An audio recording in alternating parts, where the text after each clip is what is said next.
Hi ho! Stem cell nasa katawan ng bawat tao.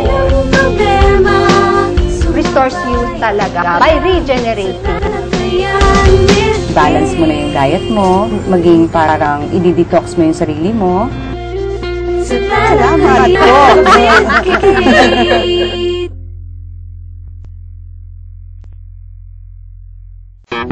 Halika at sumama sa kwentuhang magkabuluhan. Limutin ang problema, sumabay ka lang sa talakayan with Kate. Sa talakayan with Kate. This portion is being brought to you by Cafe Lupe. Before Sabado nights, let's heat our Sabado mornings. Bago ka gumimik, get in touch with what's happening, what's new, and what's hot. To see is to believe. Let's jam here at Kate Talk Active. Now put your hands together for Miss Kate Cositing. Magandang umaga mga ka-Talk Active. Rainy season na naman po at ang problema na naman natin ngayon ay baha. Napakahirap lumangoy sa baha, hindi ba? Tama ho yan, Miss Kate. Kaming mga biktima, kami po ay under pressure dahil kami ay nasa low pressure area. Kung kaya, laging basa ang loob at labas ang aking underwear o diaper. Sino po kayo? Ako nga ho pala si Piloso Potasio. Magandang umaga ho, Lolo. Mas maganda ka pa sa umaga. Nakakuha po ba kayo ng relief goods? Relief? Ay, nagpapasalamat ako sa mga nabigay ng relief sa akin. Lalo yung mga taong may picture sa likod ng lata. At saka nga pala, itong suit ko'y galing sa relief. Kung hindi na palit, malamang suit ko ngayon, duster. Nakakuha naman po ba kayo ng mga vitamin C, ng mga mosquito lotion? Dahil alam naman po natin na maraming mga sakit na ang nadudulot sa baha. Ay, lahat po yun yung ininom ko, pati lotion. Lolo, kaya naman pala tuwang-tuwa sa atin ang mga foreigners eh. Baha na nga, nakangiti pa tayo. Siyempre, ilang may bigat ang mga Pilipino. Comic relief. Tawa tayo ng tawa kahit may dilubyo na. Akala ng mga tao ngayon, mga baliw tayo. Saka gusto ko magpatayo ng bahay na 10th floor. Sa first floor, yun yung binabaha. Second floor, medyo binabaha. At ang third floor, ito na yung pagsahalok mo sa baha. Kaya nga kasabihan nila, flood is thicker than water. Teka muna, saan ka pupunta? Ha? Sino siya? Ito, hindi ko apo to. Tatay ko to, Ayos Batay. Anak mo, oy! Hindi ka naman galit, no? Ganun ba? Sandali, papalit lang akong diaper. Nabasa yata ako.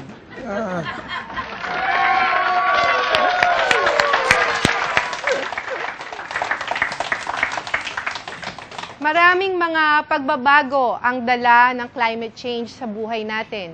Kaya kailangan ng pagbabagong anyo sa ating pamumuhay. At dahil pagbabagong anyo ang pinag-uusapan natin, bossing! Narinig mo na ba yung tungkol sa stem cell? Ano ka mo?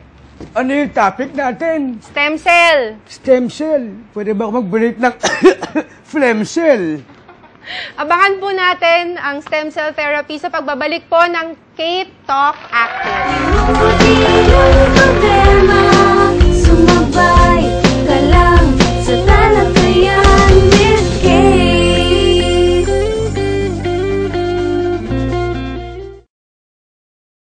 Sumabay ka lang sa talakayan with Kate. Fresh cell therapy was developed by a Swiss surgeon, Dr. Paul Nihans in 1931. Kumuha si Dr. Nihans ng parathyroid glands mula sa batang baka para i-inject sa isang pasyenteng may sakit sa thyroid. Mula noon, marami na ang sumasailalim sa fresh cell therapy. We are back at Kate Talk Active. Ngayon po ay pag-uusapan natin ang tungkol sa stem cell therapy. Sabi nila, gamot daw po ito ng cancer at may bonus pa, pampaganda pa, o di ba? Kasama po natin ang Chief of Stem Cell Laboratory ng Makati Medical Center, si Dr. Eric Flores. Palakpakan natin si Dr. Eric Flores. At syempre, may kasama rin tayong model and actress, ang napakaganda, si Miss Ann Teo. Palakpakan natin. Dr. Flores, i-explain mo naman sa mga kasama natin kung ano yung stem cell therapy. Ang stem cells ay nasa katawan ng bawat tao. Ito ay sangkap ng iyong mga organs, no? So itong mga cells na ito ay ang tinatawag hindi pa committed, no? Hindi pa siya, kumbaga cells lang siya, hindi pa siya para sa ugat o para sa utak o para sa baga o para sa puso, no? Pero pwede naming kunin yon sa katawan ninyo, tapos pwede naming gawing para sa mga sakit ninyo. Kasi may narinig ako, alam niyo yung stem cell na kinukuha sa cord natin? Yung kapag pinanganak tayo, di ba may parang yung cord na nagko-connect sa mom and dun sa baby, merong dugo, in between that, kukunin nila yon, yun daw yung sinustore, tapos ginagawang panggamot or ginagawang pang-clone. Oh, so, that's yun right. yun, Doc. Kaya pag nanganak na kayo, itago nyo yung umbilical cord. Kasi yung umbilical cord na yun, marami yung stem cells. Pwedeng gamitin sa kung magkasakit yung bata, pwede rin sa kapatid. Okay, Doc. Tanong ko lang. Kasi di ba nagpapaganda daw yung stem cells? Oh, Ano yun? Once na ma-inject ka ng stem cells, bigla kang gaganda, babata ka, mawawala yung cancer mo, wala lahat ng sakit mo, ganun ba yun? Depende sa sakit. Iba-ibang stem cells para sa iba-ibang sakit. For example, naubos na yung cartilage ng tuhod nyo, no? So, ngayon, pwede namin lagyan ng stem cells yung tuhod nyo para wala ng bakal. Parang balik sa natural, no? Oh, yun ang simpler. Ang more complicated, let's say, nagka-heart attack kayo, malaki ang nawala ng muscle ng puso ninyo, pwede namin ibalik almost perfect with stem cells. Pero yung stem cells na yun, stem cells ng puso. Okay, kay Miss Ann. Miss Ann, bago ang lahat, ilang taon ka na? Forever young at heart, no? Hindi ka na kailangan stem cells. Hindi na, Doc. Actually, I'm 42 na, Miss. Oo nga, kasi nga mukhang bata siya. Sabi niya kanina sa akin, nagpa-stem cell therapy siya, Doc. So, ano yung mga naramdaman mo pagkatapos ng stem cell therapy? And, paano ginawa sa'yo yun? Ano bang ginawa? In-inject ba sa, sa face mo? Actually, mine is in a form of serum. It was extracted from an endangered variety of Swiss apple na kung tawagin nila is Ottweiler's Patlauber. Oo. So, sa apple siya galing. So, yung kay doctor is sa cell, sa akin naman plant. So, ang ginagawa ng dermatologist ko na si Dr. Oscar Grino of Derm & Beyond, diamond peel lang muna. After that, ilalagay niya yung stem cell, pero serum. Serum na siya. So, yun yung ginagawa. Tapos, just leave it overnight lang. Then, pagkagising mo, voila. Nandiyan na yung result na gusto mo. Hindi ka natakot? Hindi. Na-excite pa ako. Alam niyo bakit? Simula nung narinig ko na si US First Lady Michelle Obama and other celebrities like sila Jennifer Lopez, sila Nicole Kidman is also a fan ng stem cell facial therapy. Sabi ko, teka lang, bakit sila lang? Si Anpeo, no? Gusto ko rin, no? Si Anpeo gusto rin subukan. Kasi nga, na-excite ako dun sa benefits niya. Yung amazing, astonishing benefits. It reverses kasi aging process. Diminishes fine lines, natatanggal yung mga wrinkles, yung ating mga scars, and nag-improve yung ating skin texture and tone, yung ating skin elasticity, plus pala, nagpo-protect siya, pinoprotektahan yung skin natin from free radicals. Alam niyo nung nanonood ako sa Senate, ang galing-galing ni Senator Enrile. Sabi ko, 87 years old na siya. Naririnig ko yung mga nasa likod ko, sabi nila. Nagpa-stem cell yan. So, sa tingin niyo, anong klaseng stem cell yung ginawa sa kanya? I think yun ay animal stem cell, no? Yung embryo ng sheep. Embryo ng sheep. Oo. Embryo po ng sheep. Okay, mamaya po, pagpatuloy po natin ang discussion natin, magbabalik po ang K-Talk Active. Kalang sa talakayan with Kate. Sa talakayan with Kate.